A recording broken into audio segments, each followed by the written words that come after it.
My GF has her period 30 days a month. I am starting to get suspicious.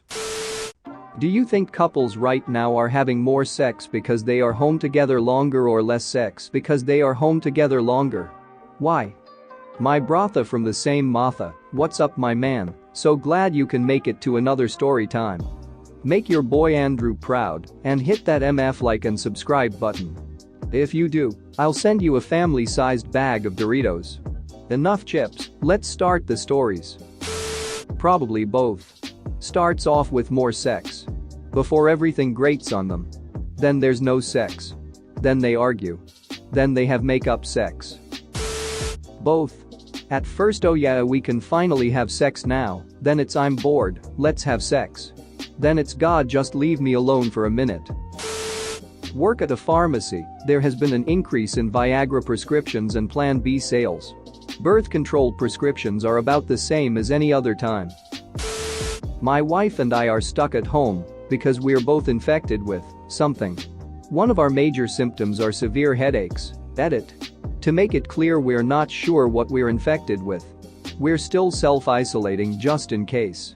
Do not take or seek medical advice from random internet people. I'm 6 weeks pregnant and my husband's afraid of kissing me BC. He's afraid he might give me COVID or something. He's the one going out making grocery runs, etc. So no, there's not more sex. There's no sex. And I'm starting to get morning sickness. Edit. I'm actually 6 weeks and 2 days pregnant, not 5. BC, I can't use a pregnancy calculator properly. Our kids are also home, 6 and 4, so nope.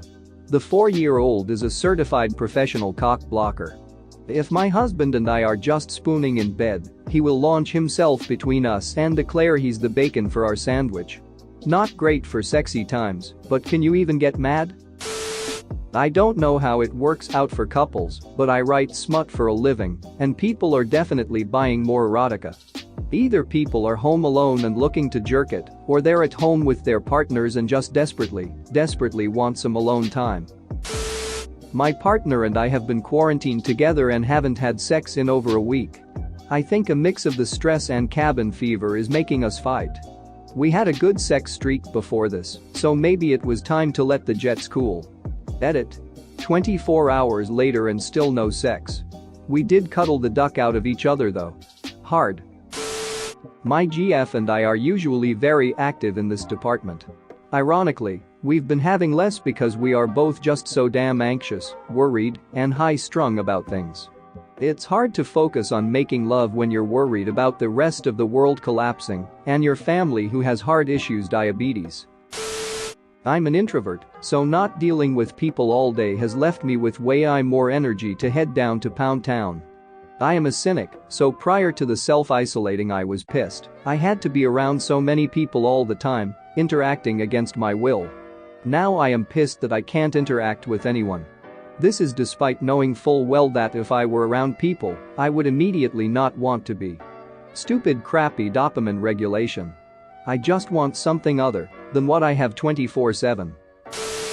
Well, given that my spouse and I finally made a decision to separate a week before the crap hit the fan, there is absolutely no sex happening lol. We are practicing awesome social distancing in our own house. Less, sadly.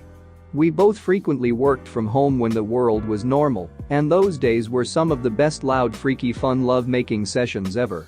All the kids were in school and we had the house to ourselves. Now everyone is home. All the time. Ass Wednesday came and went with a silent quickie before the kids were all up. I have a healthcare adjacent role, so I'm working from home but incredibly busy. My husband doesn't really have any sort of rigid schedule. We have a 3-year-old. He's taken the kid out, with a packed lunch and snacks, to a nearby state park to play and roam and explore every single day this week, since it still allows them to be adequately far enough from other people and allows me to get some work done in peace and quiet. Believe me when I tell you, that dude is definitely getting laid. My wife is a teacher and is home for at least 4 weeks. Sex has picked up a bit. Yeah man, my wife has been a teacher for 7 or 8 years, and this was by far her worst class of students ever. Now she doesn't have to see them anymore and is a totally different person. She just wants to work out and get naked. It's awesome outside of the economic recession. Pandemic thing. Cries in long-distance relationship.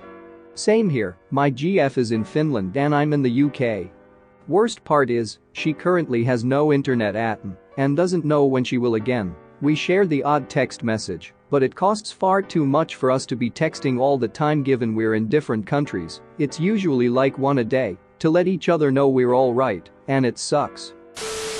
Couples that are strongly attracted to each other and enjoy hot sex will likely do it more often.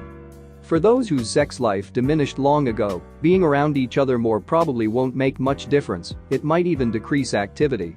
Can confirm that the wife and I are having the same amount of sex as before, which is to say nearly none.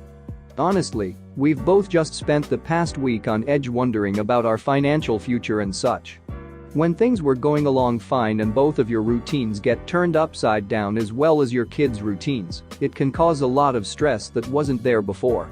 As much as you want to say that everything will be fine, you can feel the nerves in the air. My kids are older, so for even them, they are able to grasp the severity of the issue at hand. It sucks. We have time and can't feel good enough to make the total best of it. But we are trying. More. My roommates had sex 3 times this morning, or maybe 1 time, but over 5 hours. Edit. They're at it again, but they put the TV on loud thinking it covers the sound this time. This might be a little too revealing of my own sex life, but are people really that loud when they duck? I feel like it never gets louder than the TV, volume turned high loud. With these guys it's more I have amazing hearing. The ones before them were parents of toddlers who would wait an hour after putting their kids to bed, blast the volume on a movie or the faucet in the shower, then duck with pure abandon as loud as porn stars. Both. There's going to be a divorce boom and a baby boom. And those events aren't mutually exclusive. Edit. I've been reminded by a friend with depression that there's probably a suicide boom on the way too. Personally, I have a feeling that the next few days, weeks, months will bring out both the best and the worst of humanity. Please try to help out your friends, family and total strangers wherever possible, and I'll try to do the same. As a person with depression who's considered high risk for suicide, this outbreak has me feeling very hopeless. This caused my work to be interrupted, my school to be interrupted, one of my friends, an exchange student, to be sent back home, among many other things. I'm very ready for some semblance of normalcy to return, but I'm having trouble seeing how it could. Check on your friends, y'all. I couldn't list all the things I'd give up just to have a few specific people send just a text asking how I'm doing. Edit. I know it's been a week since I posted this comment, but I just want to plug our Medicated Adolescence. It's meant to be a place for adolescents, but I welcome all ages. Depression and high risk for suicide here, too. The only thing keeping me going is my sheer spite to get to the other side of this. Just to prove that I can. Edit. Thank you, everyone. I'm new to Reddit and absolutely floored by the love and support that has been poured out to me. For those that are worried, I'm medicated and in therapy. I have my 2 Isa cats that keep me motivated to get out of bed. I have a wonderful, supportive family. The spite comes from my personality and my dislike for being told I can't. I have used it many times to motivate me to do good things. This time is no different. The world is in chaos and falling apart. My brain says to give up now cause you can't handle it. Then something else inside says, hold up, bitch. You have no idea what I can handle. Watch this. And then I do the thing I was told I couldn't do. We can't die right now because we wouldn't even be allowed to host a funeral. Too many people in close proximity. We gotta make it through this one, fam. Edit. Obligatory awards ceremony. Thank you, kind stranger, for the gold doubloons. For those who have reached out, not to worry, I am well. I do of course respect those trying to help others in need, especially during times like this. Depression might not be something that affects everyone in the course of their lives. But for those it does, it makes or breaks who you are. You're not you, and I feel that's an important part to understand. I believe that those who survive the experience develop a strength that no one else would ever understand. Every now and then I will be sitting by myself and start smiling like you ducking did it. You're still here and you've accomplished so much. It's a total emotional rollercoaster to think back on. I will laugh, I will cry. Sometimes both at the same time. But what matters most is having that victory gives me motivation to actually get out of bed and be the person I want to be. There is no greater self-victory than convincing yourself that your life is worth living. The rest finally starts to fall into place after that. Thanks for watching. What did you think of the story time? Let me know in the comments below. If you liked the video, smash that like button and subscribe so you don't miss any more story times.